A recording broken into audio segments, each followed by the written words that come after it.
बिस्मिल्लाहिर्रहमानिर्रहीम। अस्सलाम वालेकुम एवरीवन। आज मैं आपको बताने जा रही हूँ सीमाग्लूटाइड इंजेक्शन, जो के नाम से आता है ओज़ेम्पिक के और सेमाटाइड के मार्केट में।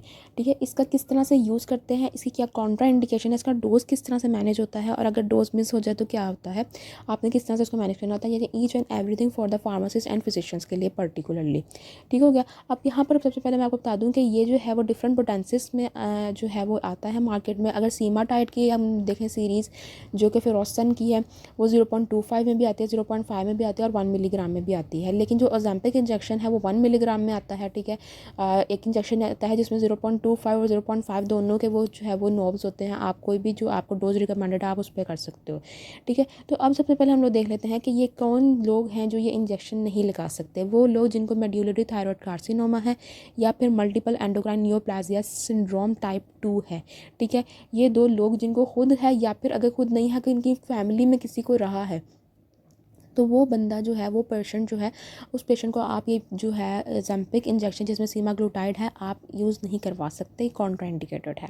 ठीक है, अब इसकी नेचर क्या है सीमाग्लूटाइड की, ये GLP-1 एगोनिस्ट है और इसको अगर हम लोग देखेंगे ये यूज़ किस तरह से हो रहा है, ये एडजंक्ट के तौर पे यूज़ होता है with the diet and the exercise. ठीक है, किन किन कंडीशन में, टाइप 2 डायबिटीज़ मेलाइटस में, ऐसा पेशेंट जिसको टाइप 2 डायबिटीज़ मेलाइटस हो और साथ में कार्डियोवास्कुलर डिजीज़ का भी कोई रिस्क है, उसमें भी ये यूज़ हो सकता है।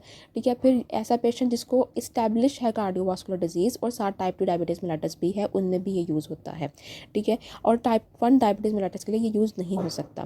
एक और इम्पॉर्टेंट बात कि जिनको पैनक्रियाटाइटिस है उनके फिजिशियन या फार्मासिस्ट को चाहिए, अगर आपके पेशेंट को जो है पैनक्रियाटाइटिस है तो आप किसी और एंटी डायबिटिक मेडिकेशन की तरफ जो है वो उसको प्रेफरेंस दें। ठीक है, अगर हम लोग इसके डोज़ की बात करें तो इसका डोज़ किस तरह से होता है, इसका वंस अ वीक डोज़ होता है। ठीक है, स्टार्टिंग डोज़ क्या है इसका 0.25 मिलीग्राम। स्टार्टिंग डोज जब आपने 0.25 मिलीग्राम करवा दिया तो आपने तकरीबन 4 हफ्ते यानी कि 1 महीना जो है वो आपने इसी डोज़ पे रखना होता है। ठीक है, हो गया। अब आपने जो है ये, क्योंकि स्टार्टिंग डोज है, ये मेंटेनेंस डोज नहीं होता। मेंटेनेंस डोज क्या है 0.5 मिलीग्राम। 0.5 मिलीग्राम फिर आपने मेंटेनेंस डोज देना होता है 1 हफ्ते बाद, 4 हफ्तों बाद।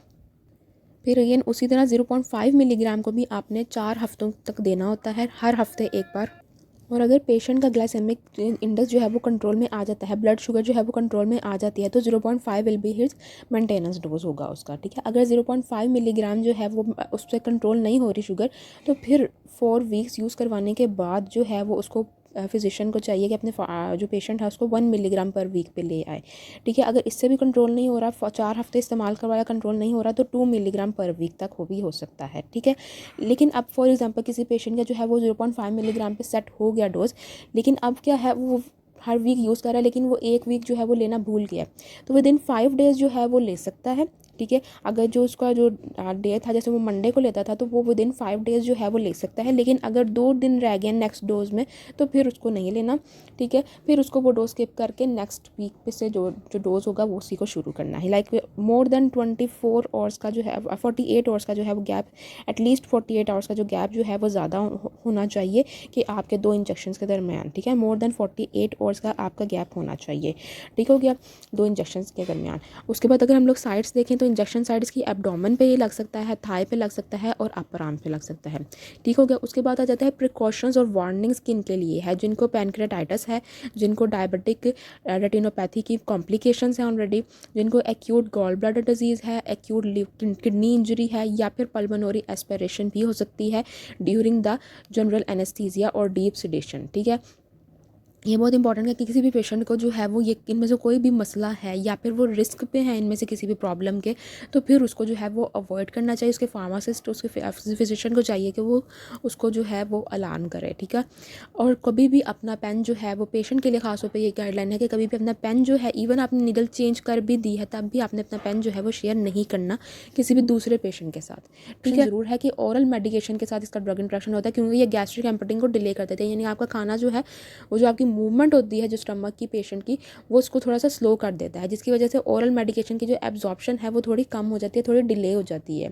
ठीक है, अगर हम लोग स्पेसिफिक पॉपुलेशन जैसे प्रेग्नेंट फीमेल की बात करें कि प्रेगनेंसी जो प्लान कर रहे हों, उनको ओज़ेम्पिक इंजेक्शन जो है किस तरह से करना चाहिए, उनको तकरीबन जो उनकी प्लान कर रहे हैं उनको तकरीबन प्लान करने से 2 महीने पहले ही ओज़ेम्पिक इंजेक्शन को डिसकंटिन्यू करवा देना चाहिए।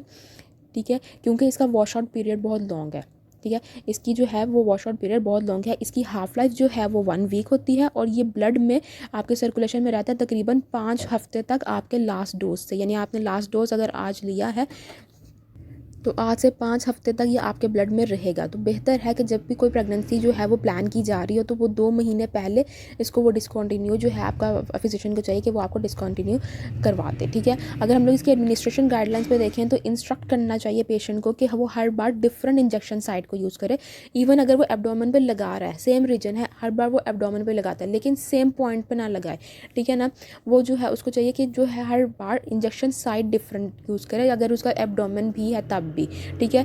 और कभी भी जो है वो उसको इंसुलिन के साथ मिक्स करके इस इंजेक्शन को नहीं लगाना चाहिए और एडजेसेंट भी नहीं होना चाहिए इंसुलिन इंजेक्शन के, कि जिस पॉइंट पे आपने लगाया है ओज़ेम्पिक उसके बिल्कुल साथ ही आपने इंसुलिन लगा दिया। आपको हमारे पास कि आपको किस तरह से जो है ना वो आपको रोटेशन करनी पड़ती है कि आपने हर बार इंजेक्शन साइट आपकी सेम नहीं होती। अबाउट के ओज़ेम्पिक, सीमाग्लूटाइड या सीमाटाइड के नाम से आने वाला इंजेक्शन के क्या डोज हैं और क्या प्रिकॉशन हैं, किन लोगों में ये कॉन्ट्रा इंडिकेटेड है, ठीक है। तो this lecture was only for the physician and pharmacist, और जो एडमिनिस्ट्रेशन गाइडलाइंस हैं वो भी आप अपने पेशेंट को दे सकते हो इस तरह से, ठीक है। अगर आपको मेरी वीडियो पसंद आई हो या आपने कुछ सीखा हो तो मेरे चैनल को ज़रूर सब्सक्राइब कीजिएगा और अपने फ्रेंड्स के साथ इसको ज़रूर शेयर कीजिएगा। अंटिल नेक्स्ट वीडियो, अल्लाह हाफिज़।